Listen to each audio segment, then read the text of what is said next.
Great. Thank you. Hello, hello, fellow lolsters.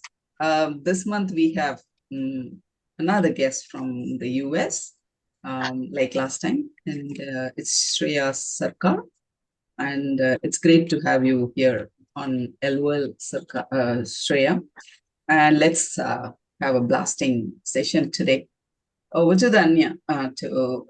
Let me also introduce Shreya.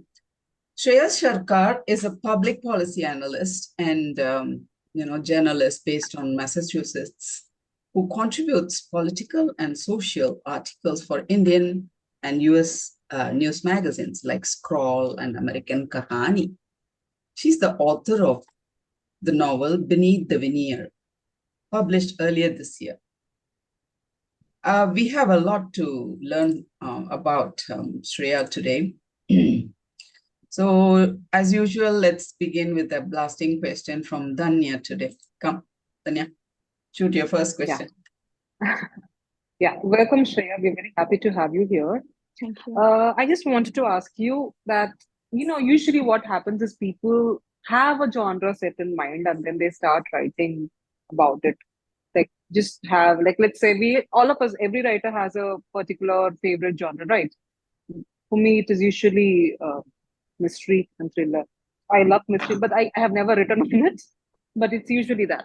So, or maybe they write and they then decide what genre it falls under, and then they, tag it under that. But there are some books which are beyond genres. They just kind of flow through the genres one by one, like maybe like chapter wise genres, let's say that. So something like that. So can you tell us, because when we read about your book, not the book in itself, but about your book, it felt like it was more genre fluid. It was more, there looked like it had more genres to it than just, it was too big to restrict it in a one single genre. So can you tell us how you could navigate through it and what was your mindset when you were navigating? Was it tough to marry those genres together? Or was it more free flowing? Hi, first of all, thank you so much for having me on LOL episode. I know it's a great platform for new writers as well as established writers. So I'm very happy to be here. Thank you so much. So yeah, my book, when if you have to categorize it, the format, let's talk about the format. The format is this very racy thriller mystery kind of a format. But I think the topic I cover and the story that I bring in, because I bring in stories of six women who have come together just by chance in this fictitious city outside Delhi called Rangvehar. So it's their stories, how they come together in search of safety. They all have a past and they come together in search of safety. And, they have moved here from their previous lives so that they can refresh their kind of, press this reboot button and refresh and live a new life. Yeah. So, but what happens is something happens in this particular new city, new town, that kind of forces them to rethink about their pasts. For them, what becomes urgent is saving themselves. So they are kind of, thrown into this situation, which makes them go about unraveling a mystery, not only about the town, but about themselves as well. So it is, in my mind, when I was writing it, it was a story about these six women, how different women from different socio-economic background come in touch with each other and form this bond. And then, as you know, as I've read Jayanti ma'am's, articles and interviews, I've seen her say a lot about this. Sometimes the characters, they take the story. Yeah, you said that, you stay with the characters, you let them grow, you let them speak. So that's what I allowed them to do. I just gave them space, and the characters kind of carried the book and the story in such a way that it became about unraveling a mystery. Okay. But yes, in my mind, when I was writing it, it was supposed to be a social commentary, But when the finished product when I got the finished product, when I reached the end of the story, it felt like a mystery novel. So yeah, that is what I wanted to, share with you, that it's interesting how sometimes a book and the characters in it write itself or write themselves. So this is Beneath the Veneer is just a story like that. I hope I could answer your question. And I think from what you say, these days Netflix is looking on the series, they are looking for such topics. Have you tried? Exactly. Have you It's tried? very screen-worthy. Have you tried It's very screen-worthy. That is one question I'm asking. And the second one, what did you have in mind when you started? How long you took? And in the end, how it transformed? Were you instantly happy about the transformation of your topic, or were you hesitant in the beginning and you rewrote it and then only started liking it? Can you please elaborate on that, please? Sure. As this being, if this can be adapted into a screenplay, perhaps I have not started that process. I don't even know much about that process, but maybe I will at some point. We all learn. Yeah, we are all Life is all outsiders, and about then we learn. learning all the time, and more with the mistakes, anyways. Yeah. Right. Yeah. Some of my readers have pointed this out, that this can Oh, be adapted into a screenplay. that's fantastic. It could be interesting. So Yes. let's see what happens. So when I wrote this book, I finished it, sorry, before pandemic. It took me, it didn't take me that long to write the book. Interestingly, when I started writing, it took me about 2 to 3 years to finish it. And I was fortunate that I didn't have to go back and do too many drafts.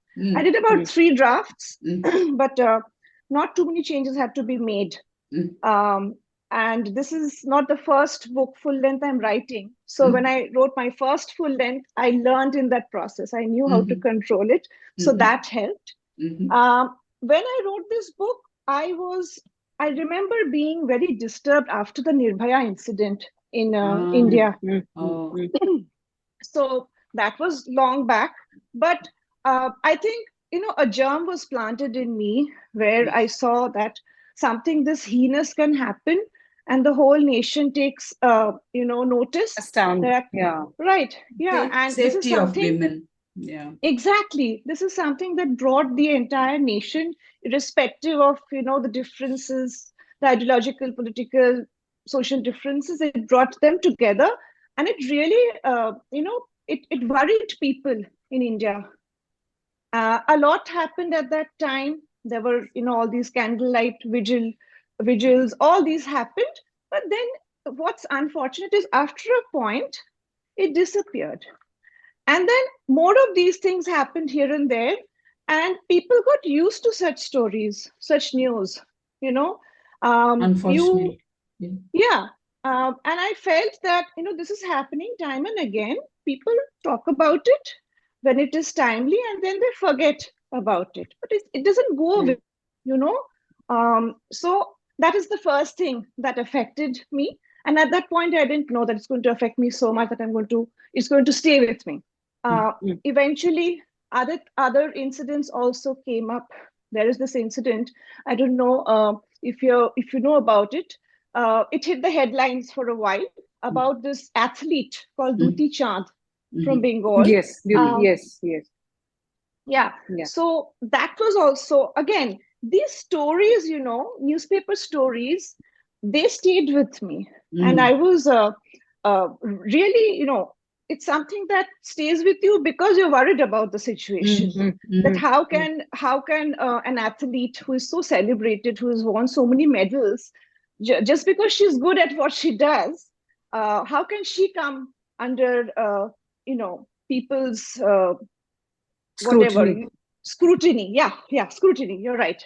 How they can come under people's scrutiny. And then she was kind of, the same newspapers who celebrated her, they wrote such defamed. She was defamed. Absolutely. Very ugly articles on her. So that, again, it was something that stayed with me, that even if you are a very successful person, you do well in your field of work, still you can be totally thrown away by the society and defamed, as you just said. So these stories stayed with me, and then there was another story I remember that had come up and keeps coming up. Say Bangalore is such an IT hub, it is doing so well, but there in the city, I read this news article which discussed about this feticide ring that operated and that was busted. So I saw these two parallel developments in India. Maybe it's in other countries as well. That a country is developing, doing well. The GDP is increasing. Everything good is happening. You're building shiny towns, satellite towns, just like Ranvihar. But at the same time, the basic problems are not getting solved. Women's safety is such a Include this big also. issue. You can include this also. Women deities are Exactly. celebrated. Yeah. Even Ganga that she flows is all the time celebrated. But the living flesh and blood women are vulnerable. They are so unsafe. Yeah. It's so sad. I understand what you mean, and yeah. That's why, in this particular book, the setting time wise, it's during Navratri, interestingly. See? Oh, yeah. See, now you have to read the book, right? So, as if I read the book. I mean, yeah. I know you read my mind. So I think, minds. Yeah. I think it's beautifully brought in that when you say safety, it's not just physical or sexual safety. It's safety psychologically, mentally. It's safety it's just more than just the physical safety of being a woman. It's more with the identity crisis that women have as well sometimes. So it's like you beautifully said, and it is beautiful that you have brought it around Navratri, and I'm very sure like you have already like made multiple women come together and solve a murder, and they maybe like there are 6 different gods, and together they become Kali, who actually does the actual action, right?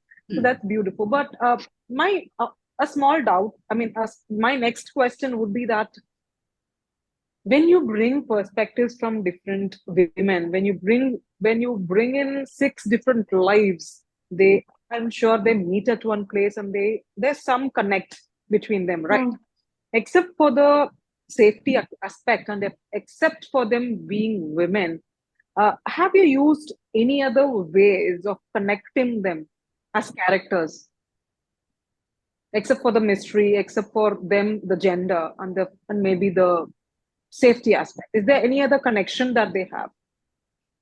That's a wonderful question. I think it's a very important one also. So this book, even if there is no mystery, the way I shape it and the background of it is that these 6 women already know each other.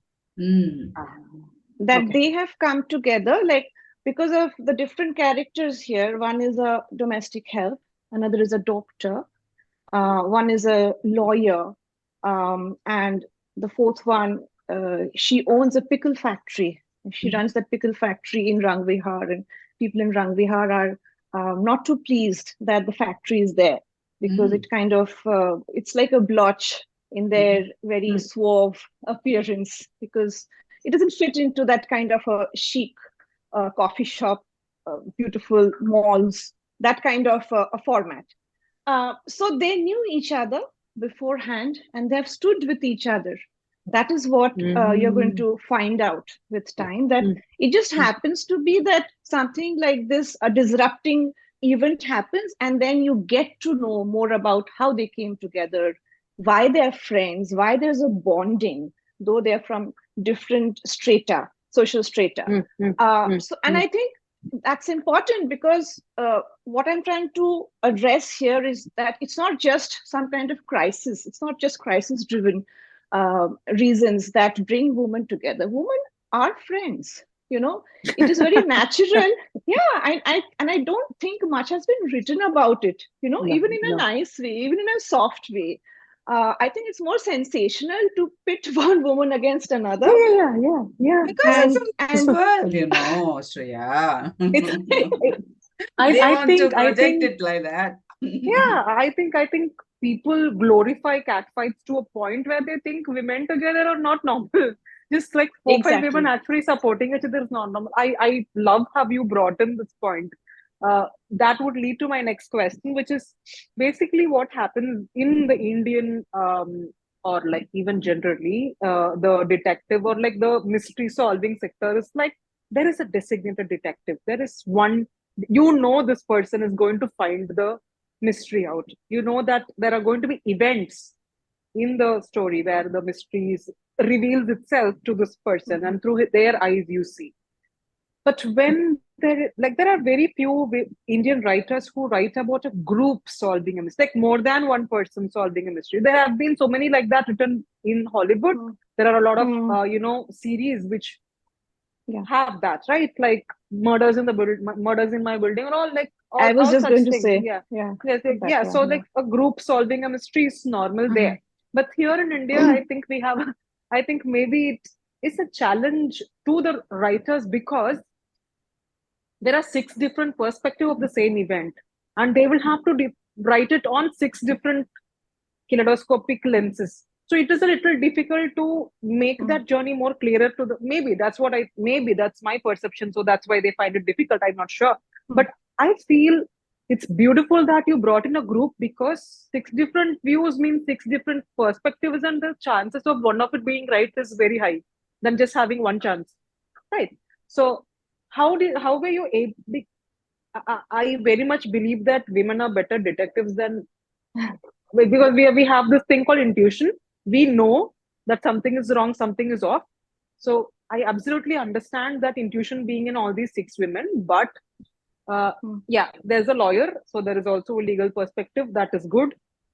So there is different socioeconomic classes, so different perspectives there as well. But have you, like, is there like a character or like maybe an event or something which leads them to the mystery, or is it Mhm. all their views combined which leads to the mystery? Yes, so as you just pointed out, it's difficult to solve a mystery when you look at something through six different pair of eyes, right?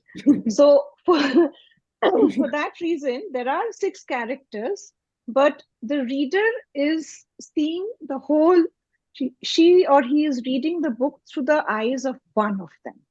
Wonderful. There is Okay, this, okay. yeah, there is this character called Farzeen, who is a lawyer, and it is brought to her that something sinister is happening in the town that needs to be looked into. Mm. And she turns to her friends for information because one is a doctor. She works not only in Rangvihar, these high-rise buildings, but also in the slums, which is right next to those towers, which is very typical of a satellite town Indian. these days. Exactly, especially in the Indian context. It's not just outside Delhi. You'll find something outside Yeah. Calcutta or Bangalore as well. So Anyway, it's pretty universal in the mm, Indian context, I feel. Mm. So it is through this one person who is a lawyer who is investigating because she's been asked to, that we find out what is happening in Mm. these Mm. in the town, and then why are there six women characters? Because they are all involved in some way. They're embroiled in this situation, and as the story unravels, you will see how they're involved. Some of them don't even know that they're involved. So oh, Mhm. yeah, I mean, that's a decision I made at the very beginning, that if I try to show too many details through mm, six point of views, it's going to become too much. Too As it much. is, yeah, as it is, some young readers who have read the book and have liked the book, but that's why I think you should have readers of all age groups. They said, yes. "Why are you talking so much about these six characters and their backstories, and just why don't you just jump forward?" I said, "Be a bit patient. I'm telling you, there's a reason. I'm not, providing any information or details which is irrelevant. They will all come together." So, yeah, I do have six characters, but the book is written from the point of view of one person solving the whole thing. Oh, mm. brilliant. That's So that was beautiful. my That's approach. And so Shreya, that it I will be think less confusing.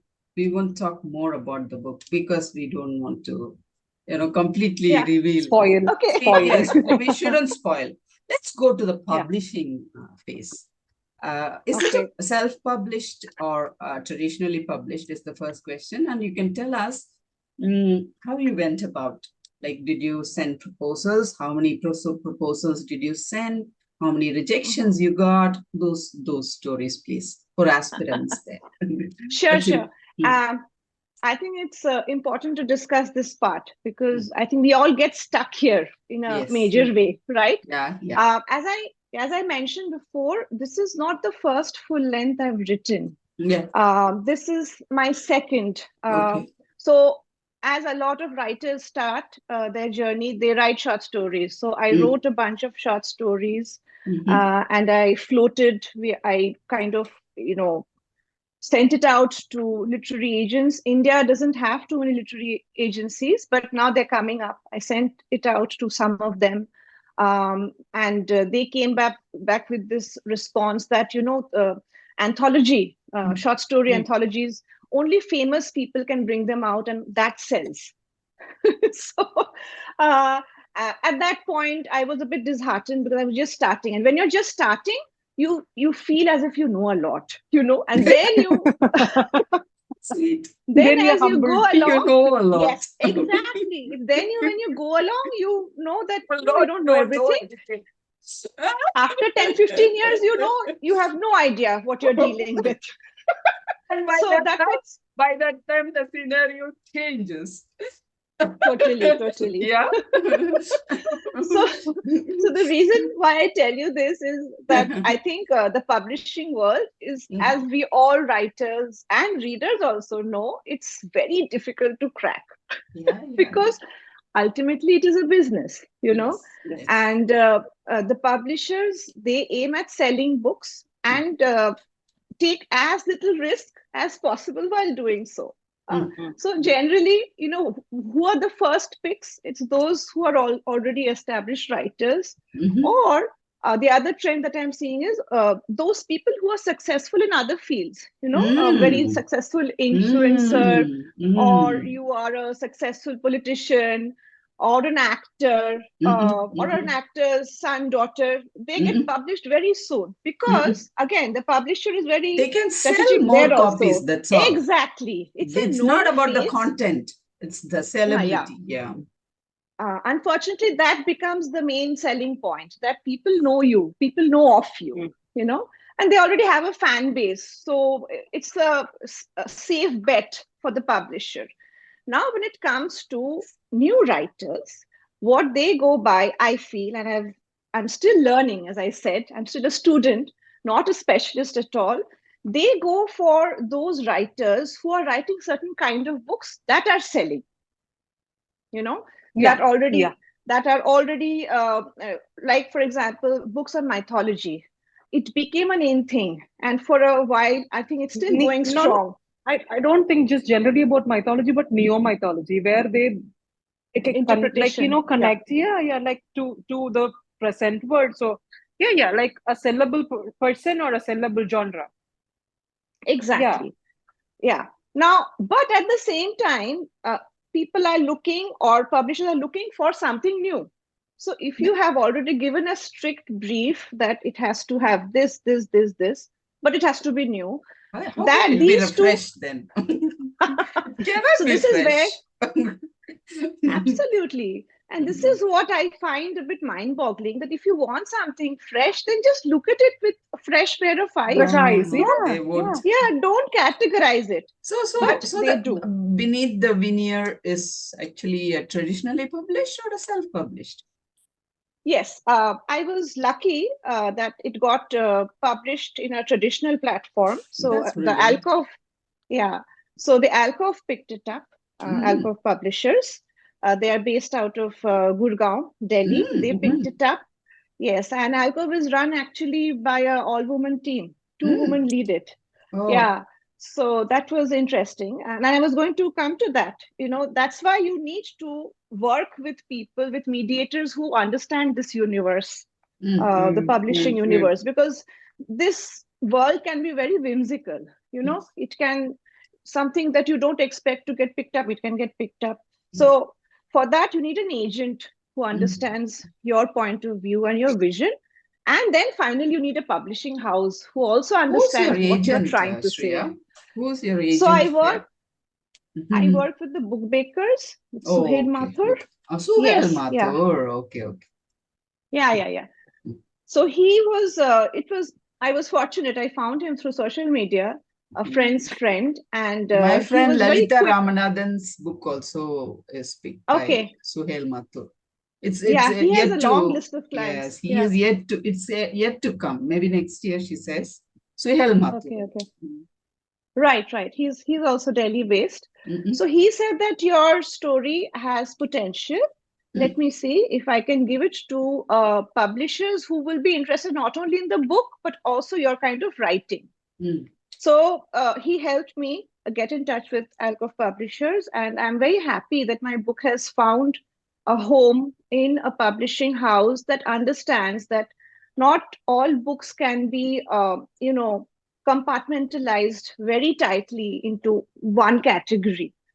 Because the way this book has been written, as I have mentioned several times before, that the format is mystery thriller, but it's much more than that. It's about these six women and how they also protect each other. Very brilliant, Okay. brilliant.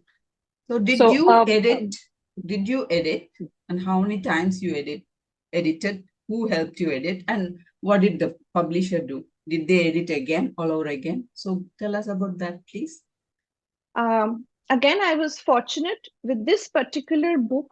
I had to write and rewrite it about 3 times. And I'm talking about like the basic story. Other edits here and there, as you know, till the book goes to the publisher, even if when it goes, we into keep the editing, press, you are changing. Keep nitpicking. doing. That's why after a point, my publisher said, Shreya, don't look at it. You have looked at it. Leave it alone.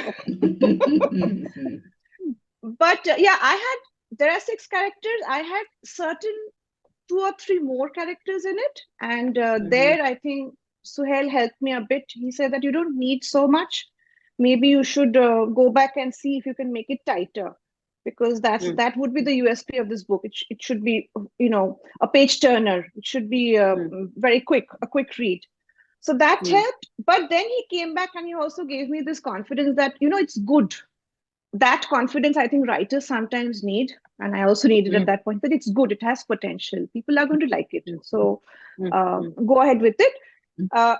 His book bakers helped me a bit in initially streamlining it, and then it went to Alcove, and they have their own team of editors. They looked at it, we looked at it together, and structural changes were not necessary, fortunately, because that takes a lot of time.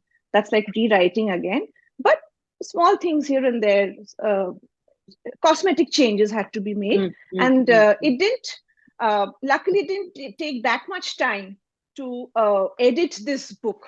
I had expected it to take more time, but this was not so difficult. My first book, I had to edit many more times, and maybe I was also learning. So yeah, Your it was first quite work smooth. was, which publisher did publish that book? First one? It has not come out actually. Oh, it has not and yet maybe, come out. yeah, maybe I can talk a bit about that.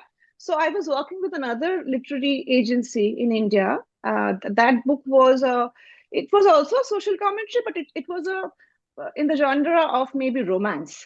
It was this meandering book. It's very different from this one. So I was working with a agency in India. They liked it. A very big publishing house, they actually said, we are going to commission you, and then at the last minute they dropped it. Why? And they didn't, that's the whole point. They didn't really say that it's badly written or doesn't make sense. They just said that it doesn't fit their priority list. So that's why I said, this publishing world is quite whimsical. And it was a big rejection. Our priority list, that phrase is often used by publishers when they send rejections. I'm so familiar with that.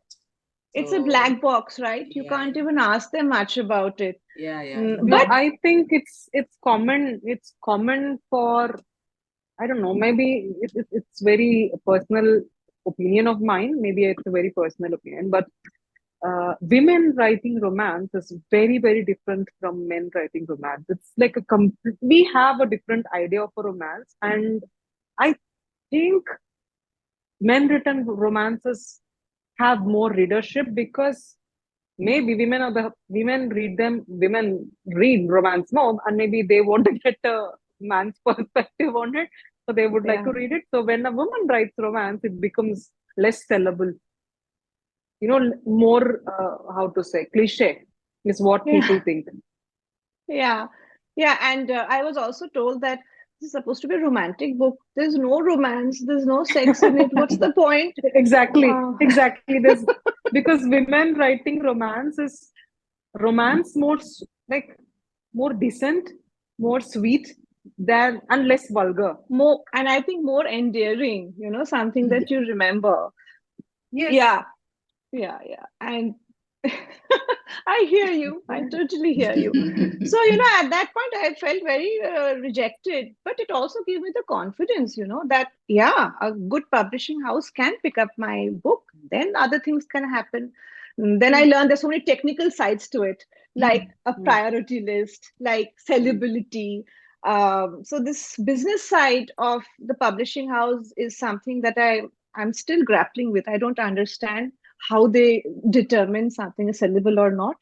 But yeah, I mean, it has been a learning experience that way that I knew that I can write. And if you can write one book, you can write more than one. If you have many books Yeah. in you. But the So, moment, for me at least, the moment mhm. I think I should write something saleable, more number of copies, I don't think I can write anything. Yeah, yeah, Whatever I yeah, it have is. in, I can't. I'm That's glad such a you brought pressure. it up. Yeah, No, no, no.